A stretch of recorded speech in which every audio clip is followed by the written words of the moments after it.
So you have spoken about how, of course, you let your personal life or your family take precedence over your ambitions. So I guess in that sense, when we look at your working life, yes, that was a kind of a challenge, but then you worked around it and kept in touch with the entire, the idea of working by taking on assignments or whatever.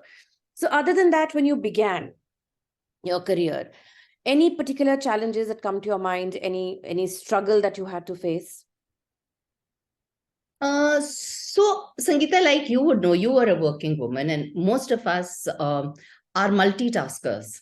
Yeah. And if I'm a Virgo, and I don't know whether it's a good thing or a bad thing, but one tends to be a perfectionist. Yeah. So things don't fall into place. My only challenge always used to be that if I have decided that this is the order of my day, and if it is not going that way, then it at initial stages, it would leave me very distraught. It would not come out in any way in the sense that I would be able to control it, but I was just not happy. Yeah. And that used to become visible because, everybody used to think, oh, she's taking a lot of pressure. There is school pressure, there's kids, there's family. There was no pressure, but it was self-inflicted, what should I say, torture. Because I would always want that, okay, 7 o'clock, I've done this. 3 o'clock, I come back. 5 o'clock, my children need to go here. 8 o'clock, this would happen. So there was a lot of clockwork, and that was the kind of person I was. So that was one challenge which I really had to work on myself for. The other challenge was that I initially was, I would say, helicopter mom. Okay. It was really bad. Now that I look at it, I think I was somebody who would, I would think that, all right, if my daughter is 8, so what? Let me read Shakespeare to her. How can she not have the best language, the best mathematical skills? My expectation was not about what she would imbibe. I just felt I must give her everything. Both the kids must receive from all quarters, whether it was, the environment, whether it was behavior, whether it was academics. It should be holistic. And I had joined the Sri Ram school where I was so, I think I was all encompassed by the beauty of the ethos of that institution, that I had become a mini Sri Ram in myself. So Okay. I was looking at holistic, everything. And life is not perfect. And, you have to learn to appreciate what you have. So at certain moments, I used to feel, have I done something wrong? Is it wrong that my children do this? Is it wrong that there is no synergy? Should there be synergy? So these were the kind of challenges, mental challenges, more than any physical challenges. Touchwood, I've been very fortunate to have had a comfortable life and not face any other upheavals. So these were self-created upheavals because of the kind of thought process that I carried. These were the challenges that, how do I manage everything perfectly? Should it, in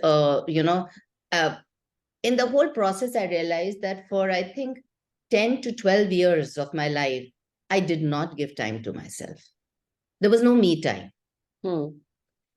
That was the cull out, which I today look at it and think of that as a challenge. That was a very big challenge in my personality, in my thought process.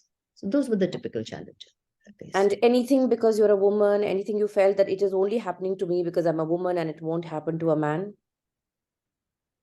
No, luckily, I think I've been very fortunate in that scene, because I was married into a family which gave me more importance than my husband.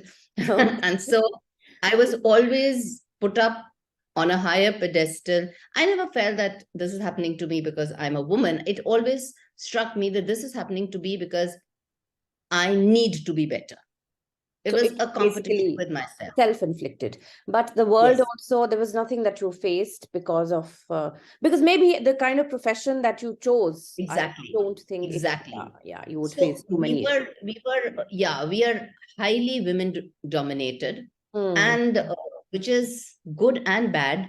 because I think as women, we have the power to understand emotion beautifully. Yeah. But at the same time, we have also the power to rebuke that emotion very disastrously. Okay. So, yes, it's great to be in an all women environment at times. But that was one thing which I realized over a period of time, that women can be great, great friends, but all of them are not honest. Okay. And that could happen even with the other gender. But I just feel that with the other gender, sometimes I think, or I don't know if it's about a gender or it's about a personality, but it's more open. Okay. Whereas here, I find that you can be very open and you can be very honest. And we as women have the power to, like I said, absorb a lot of stuff from all quarters. But we also have the potential to manipulate that and put it across in maybe a convoluted way.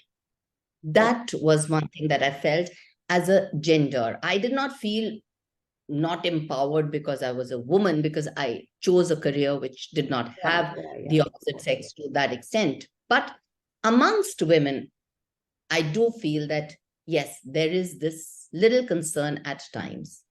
Okay. Okay. That's true, actually. Yes.